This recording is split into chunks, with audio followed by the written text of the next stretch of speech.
Pemirsa kewentenan petani ring Poktan Noho 2 Sobak Bengkel, Kecamatan Kediri, rauh mangkin kantun mepidabdab antuk nandur bawang. Puniki memargi sangkaning bibit bawang rauh saking bantuan program pengembangan hortikultura Direktorat Jenderal Hortikultura Kementerian Pertanian tur Kelimbakang dawek tanggal 17 April sanelintang.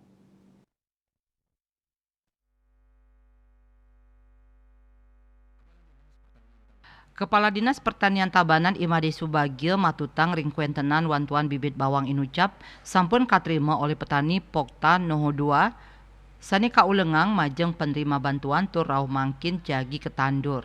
Akeh wantuan bibit sani kalimbakang ke Poktan Noho 2 sani sepisanan pinake kontinuitas saking program pemerintah daerah Tabanan kantos daseton antuk soroh varietas Super Philips.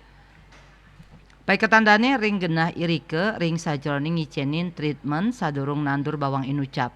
Saking tetanduran punike ketar kayang kuentenan bawang sida mupu sawetara 6 daserahine pungkuran utawi ring panguntat Juni sane cakirau.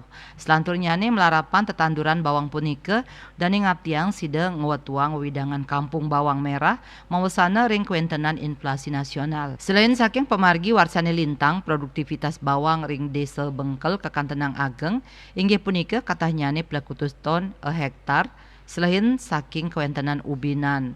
Lianan punika koordinasi lapangan untuk bantuan benih bawang merah Subak Bengkel Imade Mertesutejeng Wedarang saking daseton bantuan punika suang-suang petani moliang bibit bawang dasa kilogram selanturnyane pacang ketandur antuk jimbar tanah dasa hektar ring Poktan Noho 2. Manik bisnis Bali nguningayang.